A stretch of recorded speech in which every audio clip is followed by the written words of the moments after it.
Bismillahirrahmanirrahim. Assalamualaikum warahmatullahi wabarakatuh. Alhamdulillahirabbil alamin. Walladzi arsala rasulahu bil huda wa dinil haqqi liyudhhirahu 'ala dini kulli.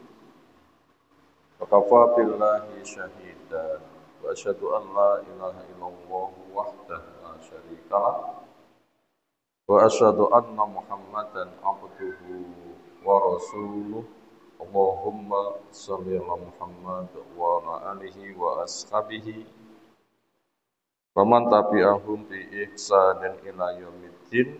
Ya ayuhan nas ittaqu rabbakum alladzi khalaqakum min nafsin wahidah khalaqa minha zawjaha wa bassa minhuma rijalan katsiran wa nisaa'a wattaqullaha alladzi tasaaluna bihi wal arham innallaha kana 'alaikum raqiba wa ba'd fa inna asdaqal hadits kitabullah wa khairal hadyi hadyi Muhammadin sallallahu alaihi wasallam syarrul umuri muhdatsatuha wa inna kulla muhdatsatin bid'ah wa kulla bid'atin dhalalah wa kullu dhalalatin finnar. Ayolah ikhwah akramanna subhanahu wa ta'ala, insyaallah kita melanjutkan mengkaji kitab Nidaatur Rahman li Ahlil Iman. Panggilan-panggilan Allah Zat yang Maha Rahman untuk hamba-hambanya yang beriman. Mengkaji ayat-ayat yang diawali ya ayyuhalladzina amanu, buku karya tulis Syekh Abu Bakar Zabil Al-Jazairi rahimahullah ta'ala. Sekarang kita masuk di halaman 218. An-Nida'u as-sadisu was-samanun, panggilan yang ke-86. Fi hurmatil insyghal, tentang haramnya tersibukkan bilmal oleh harta, wal walad dan oleh anak, an ibadatillah sehingga tertinggal ibadahnya pada Allah Ta'ala. Repot ngurusi harta anak-anak, lali ibadah, haram itu. Wa wujubiz zakati, dan wajibnya untuk berzakat, wa targhibi, dan tentang motivasi, dorongan, penyemangatan bis shadaqah, supaya berbanyak sedekah, wa tahdiri, dan mewaspadakan diri min fajaatil mauti, dari datang secara tiba-tiba, dari kematian yang datang secara tiba-tiba, qabla taubati, sebelum tobat. Jadi tema yang diangkat lumayan banyak, tentang haramnya tersibukkan oleh harta dan anak-anak sehingga hilang ibadah, wajibnya berzakat, dorongan motivasi untuk berbanyak sedekah, dan mewaspadakan diri, menunda-nunda amal soleh, menunda tobat, sehingga kesusul mati yang datang secara tiba-tiba. Al-ayat at-tasi'ah hatta idza asra min surah al-munafiqin. 3 ayat yang ke-9 sampai 11 dari surah Al-Munafiqun. A'udzu billahi minasy syaithanir rajim. Ya ayyuhalladzina amanu la tulhikum amwalukum wala auladukum an dzikrillah. وَمَنْ يَفْعَلْ ذَلِكَ فَأُولَئِكَ هُمُ الْخَاسِرُونَ. wa anfiqu mimma razaqnakum min qabl an ya'tiya ahadakumul maut wa yaqula rabbi laula akhartani ila ajalin qarib wa asaddaqa wa akum minas salihin wa lan yu'akhirallahu nafsan idza jaa ajaluha wallahu khabirum bima ta'malun. Allah memanggil ya ayyuhalladzina amanu, wahai orang-orang yang beriman, wahai orang yang hidup dipanggil menyambut. Itulah orang yang beriman, menghargai kepada Allah, mengimani dengan yakin tanpa ragu tentang Allah dan mewujudkan apa yang jadi kewajibannya. Dia mengetahui kedudukan Allah sebagai pencipta, pengatur, pengurus, pemilik alam raya. Nama-nama Allah yang kita tidak bisa menghitung menunjukkan kerja alam raya, salah satu dari karyanya yang sangat besar dan kita sangat kecil, sehingga kita dibikin butuh dan butuh kepada Allah, hanya kepada Allah, karena yang bisa memenuhi hajat adalah hanya Allah, sehingga siap menghamba semata kepada Allah Ta'ala, sehingga Allah saja yang diibadai, cara Allah saja yang dipakai, rahmat Allah saja yang diharapkan. Itu tadi mengakui kedudukan Allah, wajibannya 5. 1, meyakini di hati tanpa ragu.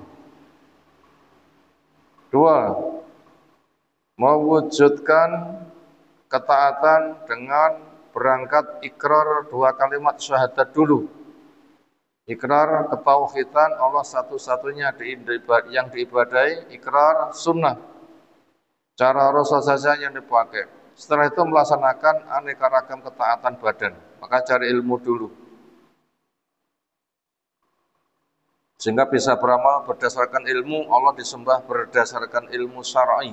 Al-Quran ditafsirkan dengan sunnah yang sahih, dengan pemahaman sahabat.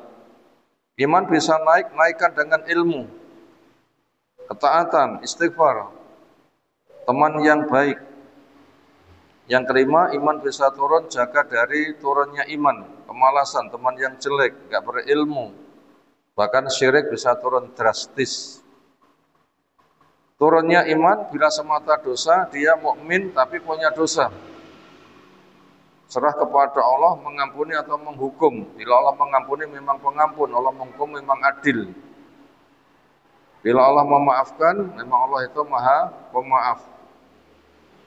Itu salahnya orang beriman selain syirik. Tapi kalau syirik, termasuk juhud pembangkangan, telah tegak hujah sengaja membangkang, nanti bisa murtad. Nah, itu bisa menyebabkan kekal neraka bila mati tidak tobat. Itu tadi tentang makna iman. Allah memanggil ada proyek besar. Di sini bentuknya pewaspadaan, sehingga kita diwaspadakan, sehingga kita aman dan tidak terperosok pada perkara yang membahayakan. Apa proyek itu? La tulhikum, jangan melalaikan kalian, amwalukum, harta kalian. Butuh harta, ya butuh, ya butuh, ya butuh, tapi itu sebatas sarana. Ada jatahnya, dimudahkan sebabnya. Tempuh sebab yang baik, ambil secukupnya, jadikan modal. Karena butuh makan, butuh minum, butuh pakaian, butuh ini itu. Sehingga dengan modal yang punya, dia bisa menghamba dengan Allah dengan tenang. Hartamu sebagai modal menghamba, sehingga berhartamu juga termasuk ibadah. Kerjamu ibadah, makan minummu juga ibadah, kencing berakmu juga ibadah. Kenapa? Itu modal ketaatan. Yang itu ada konsekuensinya. Maka cari yang halal, jangan yang haram. Banyak berderma. Wala auladukum, jangan juga anak-anakmu, artinya anak-anakmu jangan melalaikan kamu. Anak buah dari cintamu. Didik dengan kepeloporanmu pada agama yang Allah memberikan keridhaan kepadamu. Upayakan ketika menikah niatnya ibadah, ketika punya anak untuk melanjutkan generasi yang berjuang berikutnya sehingga nanti pahala mengalir. Jangan sibuk ngopeni anak sehingga hilang ibadahmu. Fotonya anak itu sebagai pengokoh ibadah, bukan sebagai penghilang ibadah. Pengokoh ibadah bukan penghilang ibadah. Bukan penghilang dan bukan penghalang, tapi pengokoh ibadah. Sehingga ketika kamu sibuk dengan itu, tertinggal andiklah akan zikirmu kepada Allah, ilmumu hilang. Nyapa orang ngaji, repot kerja, repot ngopeni anak. Nah ini gejala bahaya. Masa nanti bar magrib panggah repot golek duit. Pantasnya golek duit niku kapan? Isuk. Sampai zuhur cukup. Selesai zuhur itu waktu keluarga, satu asar itu waktu zikir sore, bar maghrib itu waktu ribat, ba'da isya itu waktu keluarga, malam waktu istirahat. Semua itu sudah ada pembagiannya. Karena kerja itu waktu duha. Mana dalilnya kerjaan itu waktu duha? Afa amina ahlul qura ayat yang basuna duhan wahum yal'abun. Apakah penduduk suatu negeri yang banyak dosanya belum punya bekal akhiratnya? Di waktu duha sibuk dolanan sehingga hilang zikirnya kepada Allah. Di waktu itu datang siksa. Pas duha ada musibah mati. Aman ya, cerah ya masa depan. Itu ternyata waktunya duha. Itu waktu untuk bermain. Jadi kerjaan itu kelasnya nopo? Bermain. Pak Tani itu pancen iso gawe rezeki napa dolanan lemah? Dolanan lemah lagi. Pemain timpukne, ditaburi benih, dialiri air, disiapi pupuknya, dijaga dari gulma penyakitnya. Siapa sing nukul lagi? Siapa sing membuahkan, ngebang lombok? Semuanya itu dari Allah. Jadi uang kerjaan itu kelasnya dolanan. Ternyata di situ waktu kerja itu duha. Sebagai bekal, bagaimana waktu habis untuk kerja terus? Jatah kerja itu duha. Butewon itu kata nama kedik. Sekedik. Akeh-akeh gak enak. Akeh-akeh enggak enak. Sing akeh niku mek ambisinya. Sing ambisi enggak pernah kenyang. Rakusnya itu yang enggak pernah kenyang. Asli butuhnya niku cukup sedikit. Yang enggak pernah cukup niku napa? Ambisi, rakusnya, nafsunya. Makanya Allah memberitahu kerja itu ada waktunya. Kapan? Di waktu duha. Apa kerja itu sebagai penentu rezeki? Jawab, bukan. Kerjaan itu sebatas amal soleh. Kerjaan itu sebatas amal soleh, kewajiban, rezeki itu jatah. Rezeki itu jatah. Maka jangan sampai waktu habis untuk kerja. Kenapa? Bukan penentu rezeki. Bila orang itu meninggalkan berbagai macam ketaatan atas nama kerja, alasannya golek bekal, itu kan cuma sebatas alasan untuk lari dan dianggap logis. Aslinya kerja itu bukan penentu rezeki. Makanya jangan sampai anakmu, hartamu melalaikan sehingga kamu tidak zikir kepada Allah. Wa may yaf'al dzalika, siapa yang melakukan itu, dinasihatnya gak kena, pangkah ngengkel sehingga terhilangkannya zikir ibadahnya kepada Allah, wa ulaika, maka mereka itu mereka al-khasirun, orang yang betul-betul rugi. Ulaika niku ma'rifat, al-muflihun niku ma'rifat, ulaika niku mubtada, al-muflihun niku khabar, niku dhamir di antara mubtada khabar yang masing-masing itu adalah ma'rifat, fungsinya sebagai penguat. Wong sing ngono ki betul-betul rugi. Enggak semata rugi, tapi nopo? Benar-benar rugi. Ini susunan bahasanya. Kalau begitu orang yang terlalaikan ibadahnya kepada Allah, sibuk mengejar dunia, itu bukan dosa kecil, tapi dosa besar. Ayat berikutnya insyaallah kita baca menyusul sesuai dengan pembagian materi untuk kali ini. Pensarahannya berkait dengan ayat yang ke-9. Sekarang kita baca asyarhu, pensarahannya. I'lam, ketahuilah, ayyuhal qari'u, wahai pembaca, al-karim, yang diberi kemuliaan. Anna, sesungguhnya, hadan nida'a, panggilan ini, al-ilahiyah, yang bersifat ketuhanan, panggilan dari Allah. Lahu, untuk panggilan ini, rotuhu, ada nilai pentingnya. Wasanuhu, dan perihalnya al-azim, perkara yang besar. Ini termasuk panggilan yang sangat luar biasa. Harus digatek nih. Kenapa? Besar, penting.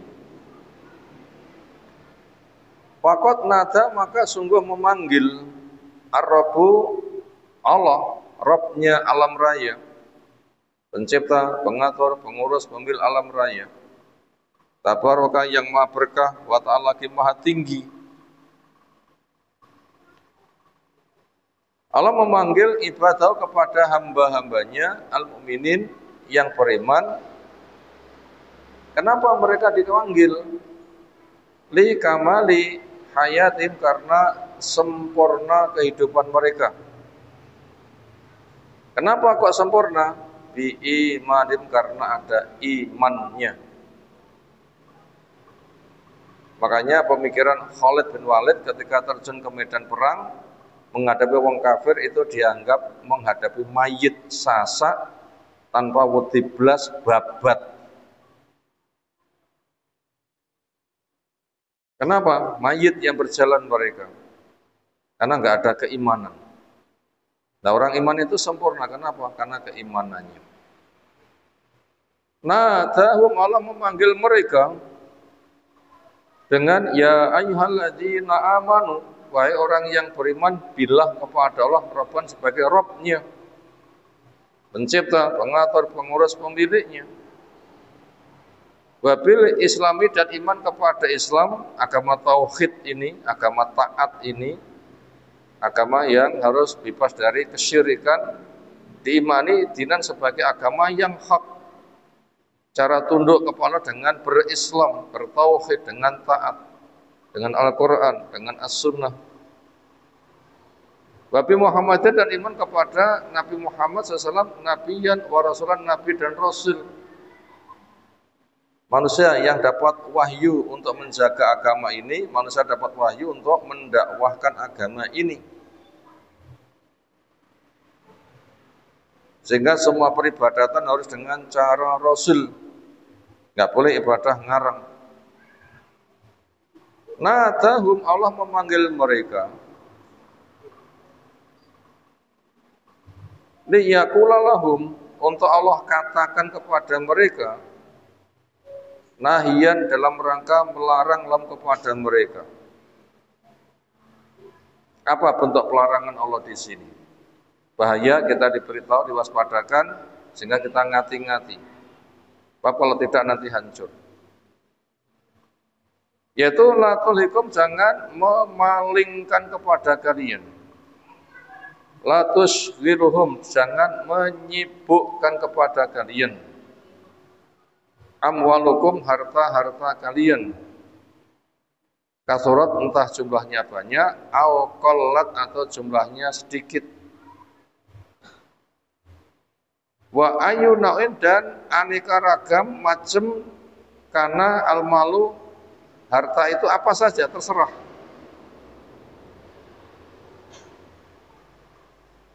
Niku duit, nopo omah, nopo kendaraan, nopo pabrik, nopo perhiasan. Sejenis bonjon itu macamnya sangat banyak. Jangan sibuk konsentrasi ngurusi aneka ragam harta sehingga tertinggal hakikat kamu dicipta untuk beribadah. Sawaan sama saja karena ada malun tijarotun harta yang diperdagangkan, au sinatun atau harta yang diproduk dengan pabrik yang dimiliki, au ziraatun atau harta dalam bentuk sesuatu yang ditanam karena punya lahan, kebun dan sebagainya, au ghairu dzalika atau yang lain-lain macamnya harta itu sangat banyak. La tusghilukum, jangan sampai itu semua menyibukkan kalian an ibadatillah sehingga tertinggal ibadahmu pada Allah Ta'ala. Wasawaan sama saja kanat ada. Al ibadah itu bentuk ibadah itu. Wasawaun kanat sama saja. Al ibadah itu solatan bentuknya solat, au hajan atau bentuknya haji, au jihatan atau bentuknya jihad. Dan banyak itu macam ibadah itu. Jangan sampai itu teledor tertinggal gara-gara kamu sibuk ngopeni duniamu. Wala yulhikum, jangan juga melalaikan kepada kalian auladukum anak-anak kalian aidan juga an ibadah dari ibadahmu kepada Allah Ta'ala. La'an sholatin nggak boleh ngopeni anak akhirnya tertinggal sholat. Wala hajin tidak boleh repot ngopeni anak tertinggal haji. Wala jihadin tidak boleh repot ngopeni anak tertinggal jihad. Wala an dzikrillah ta'ala tidak boleh repot ngopeni anak sehingga tidak berzikir kepada Allah Ta'ala. Wa kullu ibadatin hiya dzikrullah, dan semua macam ibadah itu namanya zikir. Semua macam ibadah itu namanya apa? Zikir. Zikir itu namanya ingat dan menyebut. Bentuk ingat menyebutnya gimana? Sholat ada caranya, zakat ada caranya, haji ada caranya. Pokoknya kabeh dijenengi zikir. Zikir itu luas, enggak eling tok. Enggak berucap subhanallah saja, tapi semua ingat ketaatan itu namanya zikir, petunjuk cara pengerjakannya sudah ada. Itu luas itu kata zikir. Zikrullah azza wa jalla. Di mana la takhlu ibadatun, tidak bisa kosong sebuah ibadah min zikrillah, dari zikirnya kepada Allah. Jadi semua peribadatan tidak bisa kosong dari zikirnya kepada Allah Subhanahu wa Ta'ala.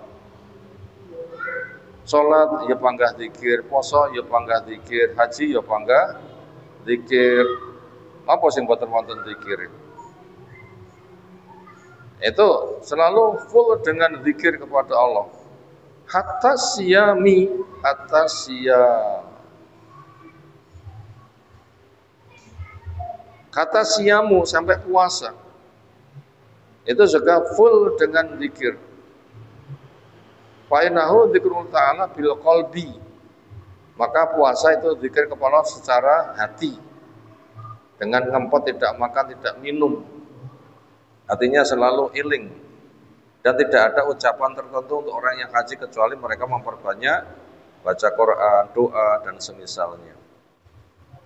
Di mana laula dzikrullahi, andaikan bukan karena adanya zikir kepada Allah, mau renek zikire la akala soemu wong sing poso ya mukil au sariba. Renek zikire panggil lali. Lek lali wong poso malih makan minum. Oh, lali ya. Berarti kan hilang zikirnya kan ya. Berarti aku poso itu kan zikir kan. Sehingga tidak makan, tidak minum, sehingga taat. Itu luas pembahasan zikir. Wa qalu ta'ala wa may yaf'al dzalika, siapa yang melakukan itu. Maknanya bi'an alhadhu. Bi'an alhadhu, bahwa melalaikan kepada dia amwalu hartanya. Aulatu atau anak-anaknya, huma atau keduanya. Repot ngobani harta atau repot ngobani anak atau repot ngobani harta dan anak. Keduanya ma'an bersama-sama itu melalaikan dia an ibadahnya dari ibadahnya kepada Allah Ta'ala. Allati yang ta'abbada biha, menghamba dengan peribadatan ini, ibadah hamba-hambanya. Min ada'il faraidi, dari menunaikan apa yang diwajibkan. Wal wajibat, dan perkara yang sama diwajibkan, faraid, wajibat. Ala ikhtilafiyah, dengan aneka ragam bentuk. Kewajibannya itu macamnya banyak. Sehingga repot dengan itu semuanya, sehingga aneka ragam ibadahnya tertinggal.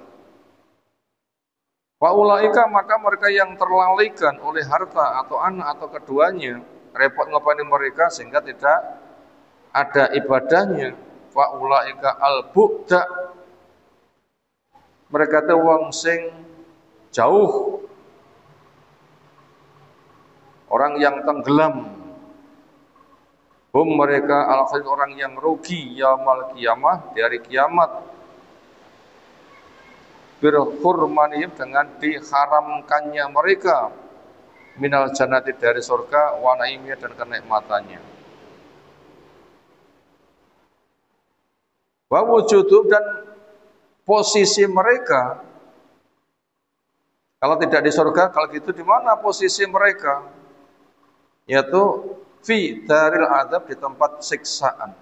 Nauzubillah min dzalik.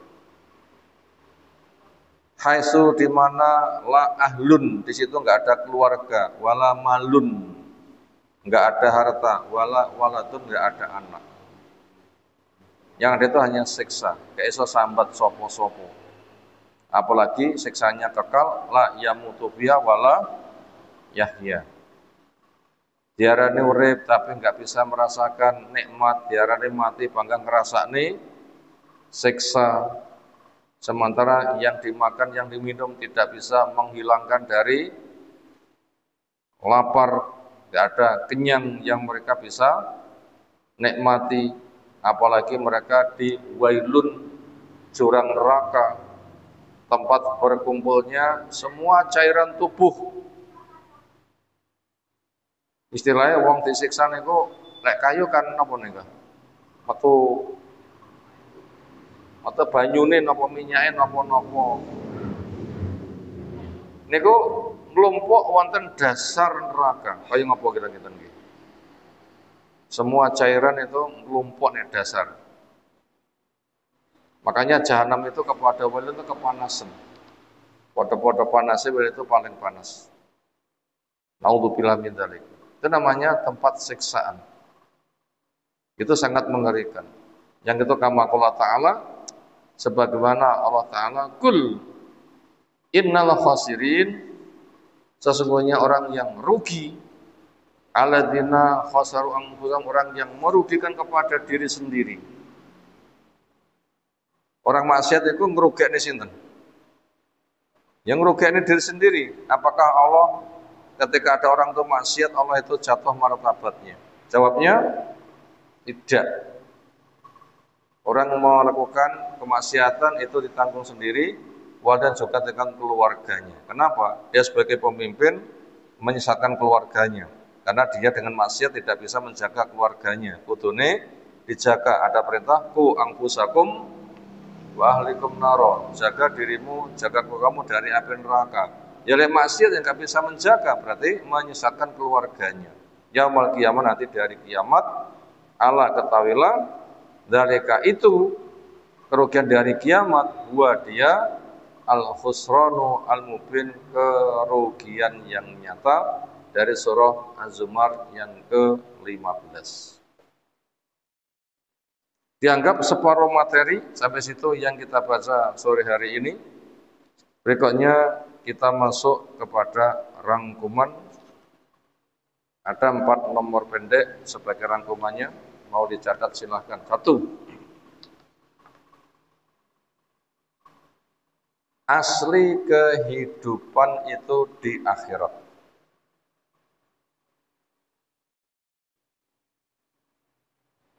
Itu nomor 1, asli kehidupan itu di akhirat.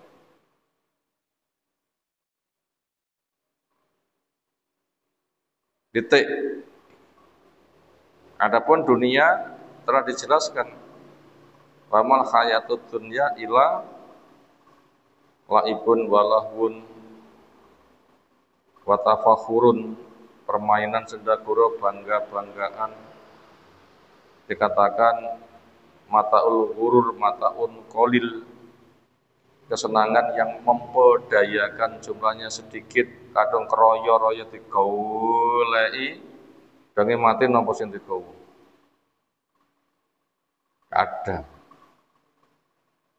Makanya Allah menjelaskan wa inna darul akhirah lahiyal hayawan, kampung akhirat itulah asli kehidupan, maka berangkat dari surga pulangnya juga ke surga. Berangkat dari surga pulangnya juga ke surga. Nabi Adam dicipta di surga. Di dunia itu untuk pembuktian, maka nanti pulangnya juga ke surga.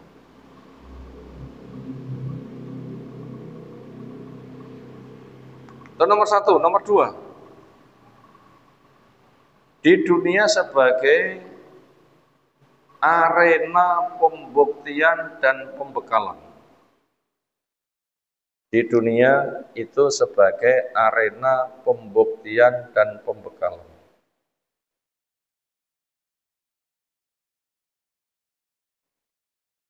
Apa gunanya manusia di dunia? Pembuktian pantas enggak sebagai penduduk surga, atau pantasnya penduduk neraka.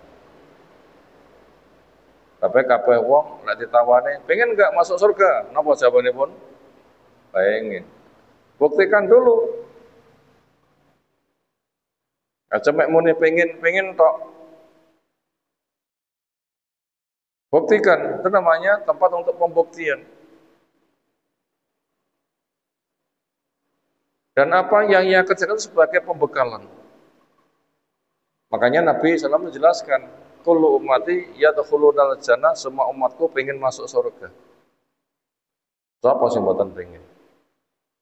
Illa man apa, kecuali mereka yang menolak. Akhirnya aneh.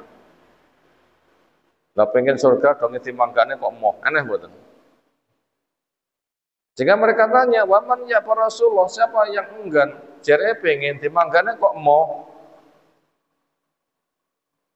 Jawabnya, man atau ani dakhul jannah wa man aswakini faqad abah. Siapa yang taat kepada saya, berarti ya surga. Tapi ngomong pengen surga, ketika suruh taat kepada Rasul menolak, berarti dia itu dimanggane surga gah. Jadi iya tidaknya bukan semata ucapan lisan, tetapi ada pembuktian. Apa buktinya? Taat Rasul atau menentang Rasul. Makanya di masyarakat kita sebatas ngaku Islam, kathah mboten? Kathah. Tapi enggak ada buktinya. Ngaku umatnya Rasul, menghormat Rasul karo mlaku ngesot. Mboten menghormat Rasul ndamel mlaku ngesot. Menghormat Rasul dengan cara merangkak. Mboten menghormat Rasul dengan cara merangkak. Menghormat Rasul dengan mencium tangan Rasul wolak-walik. Mboten sahabat sing mencium tangan Rasul wolak-walik. Dan sebagainya. Lalu bagaimana kamu mengatakan Islam umat Rasul, perbuatanmu kok enggak koyok contohnya Rasul? Rasul itu tangannya enggak pernah menyentuh perempuan sama sekali kecuali perempuan yang jadi keluarganya. Nah sekarang ngelap berkah, bukan semata laki perempuan salaman, tetapi malah golek barokah Rasul, bahkan golek barokah yai. Bahkan nek pengen rahimnya suci, datang pada Mbah Yai untuk cuci rahim. Terus mesti cara cuci rahim. Jimae mboten kalih bojone ning jimae kalih Mbah Yai. Jereke bahane Mbah Yai kena nggih nyuci rahim. Aneh mboten? Itu banyak yang seperti itu. Makanya ketika mendapatkan kritikan muring-muring, mana yang kritik tuntut untuk menyatakan permintaan maaf dan sebagainya. Suruh menghentikan siaran. Nah, perbuatanmu mengatasnamakan Islam tapi tidak mencerminkan Islam, akhirnya dikritik itu delek nih. Pomo sing kritik salah ya enggak apa-apa, tapi salahmu luwe nemen. Nah sing kritik diarani kurang sopan, ya mungkin wae, tapi sing dikritik luwe nemen. Karena ngerusak agama. Nah sing kritik itu memang bahasane mungkin agak keras, tetapi sebenarnya itu adalah hak. Cuma dituduh mengemasnya itu kurang lembut, tetapi itu sebenarnya adalah kebenaran. Yang paling bagus, benar dan lembut. Tapi orang itu punya keterbatasan. Tetapi yang dikritik, salah tetap luwih gede. Itu dunia itu sebagai tempat pembuktian. Pantas enggak sebagai penduduk surga? Untuk mengukur pantas hendaknya, itu dilihat kepada mengikuti Rasul apa enggak. Walaupun ngaku Islam, tapi perilakunya kok enggak mengikuti Rasul, berarti pembuktianmu gagal. Pembuktianmu gagal seleksi. Rasul enggak ngono. Makanya dikritik, ya segera berbenah. Nah seperti itu. Itu di dunia sebagai arena pembuktian dan pembekalan. Karena telah berpesan, watazawwatu fa inna kharazati at-taqwa, carilah bekal. Napa bekal sing paling sae? Takwa. Takwa niku napa? Melaksanakan perintah Allah dengan cara Allah, mengharapkan rahmat Allah. Menjauhi larangan Allah dengan cara Allah, takut akan siksa Allah. Makanya ketika sedang taat penuh harap, ketika sedang ada dosa, ada ketakutan, sehingga segera ditinggalkan dengan cara tobat. Itulah ketakwaan, itu pembekalan. Dunia tempat untuk pembekalan. Bukan dunia itu selama-lamanya. Apa ada orang berpikir dunia itu selama-lamanya? Ada. Siapa? Kelompok Dhariyah semata mengandalkan akal. Mereka mengatakan wa mal hayatu illa hayatuna dunya namutu wa nahya wa ma yulikuna illa ad-dahru. Tidak ada kehidupan kecuali kehidupan dunia, di situ hidup, di situ mati. Enggak ada yang menyebabkan rusak kecuali mati, kecuali masa. Mati berbur ya wis renek teruse. Dadi lemah ya wis renek rasane, gak enek teruse. Makanya mereka ketika diberitahu hari kebangkitan itu mereka enggak percaya. Bagaimana sudah jadi tulang belulang kaya ngono kok dibangkitkan kembali. Itu karena keterbatasan akalnya dituhankan. Mestinya keterbatasan akal itu terbimbing dengan wahyu nanti akan terberdayakan menjadi luas. Tetapi wahyu yang memberdayakan katanya enggak masuk akal. Sebenarnya bukannya enggak masuk akal, tapi akalmu gak nompo, kan gitu toh nggih. Gak nompo. Itu namanya kesombongan menolak kebenaran. Itu ada orang yang menjadikan dunia sebagai puncak tujuan. Padahal yang benar adalah dunia sebagai area pembuktian dan pembekalan asli kehidupan itu di akhirat. Nomor 3, harta dan anak sebagai ujian. Harta dan anak sebagai ujian. Bisa berfungsi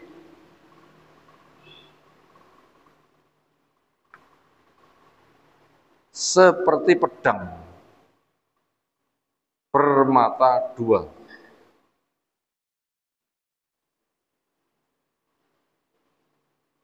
Bisa berfungsi seperti pedang bermata dua,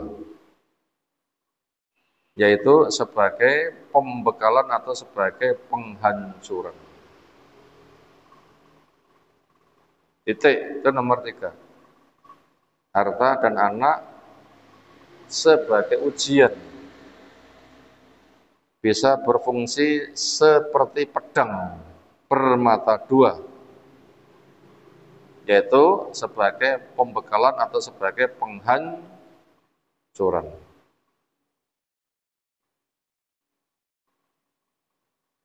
Itu nomor 3. Kita ulang yang ketiga kali, harta dan anak sebagai ujian. Bisa berfungsi seperti pedang bermata dua, yaitu sebagai pembekalan atau penghancuran. Kalau orang berpikir hidup asli itu di akhirat, dunia sebagai pembuktian dan pembekalan, dan orang berkarya itu butuh harta, butuh makan, butuh minum, butuh rumah, butuh dana, berjuang, butuh anak, membantu, melanjutkan, sehingga di sana ada bimbingan, tunduk dengan bimbingan. Maka yang seperti itu merupakan harta sebagai pembekalan. Tapi apabila hidup itu hanya di dunia saja, sukses itu kaya, anak buahnya akeh, sehingga ngekehni harta dan ngekehni anak buah dengan cara ngapusi. Sehingga ketika dananya melimpah, anak buahnya banyak, orang bisa menang, menguasai sini, sebenarnya itu sebagai penghancuran. Karena mati, harta enggak dibawa, mati, anak-anak juga enggak dibawa. Bagaimana menghadapi hisabnya nanti? Sementara potensinya habis untuk harta dan anak-anak. Itu digambarkan harta anak sebagai ujian, bagaikan fungsi pedang bermata dua, bisa sebagai pembekalan atau sebagai penghancuran. Terakhir keempat,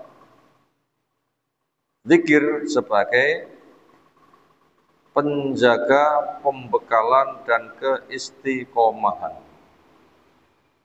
Zikir sebagai penjaga pembekalan dan keistiqomahan. Zikir sebagai penjaga pembekalan dan keistiqomahan. Siapa yang ingin semua kehidupan dunia itu sebagai pembekalan, bekali dengan zikir. Dengan zikir nanti akan terjaga dengan ketaatan. Zikirnya yang banyak, berdiri, duduk maupun berbaring.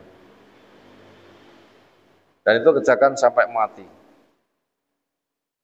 Apabila bisa, itu namanya penjaga keistiqomahan. Memang perintah Allah adalah wadkurullah dzikron katsira, kehno lekmu zikir, yaman wa kuntan wa ala junubikum, berdiri, duduk maupun berbaringmu. Dan kerjakan bersifat terus, wa putrabaka kata ya'tiya kal yakin, ibadah kamu kepada bersifat terus. Kapan berhenti? Bila ali yakin telah tiba. Napa ali yakin? Kematian. Makanya zikir sebagai penjaga pembekalan dan keistiqomahan. Demikian tema yang ke-86 yang kita kaji sore hari, separuh pembahasan di bab itu. Untuk berikutnya insyaallah kita kaji waktu berikutnya, pekan depannya lagi. Semoga Allah berikan ilmu bermanfaat untuk kita semuanya. Subhanakallahumma bihamdika asyhadu an la ilaha illa anta astaghfiruka wa atubu ilaik. Assalamualaikum warahmatullahi wabarakatuh.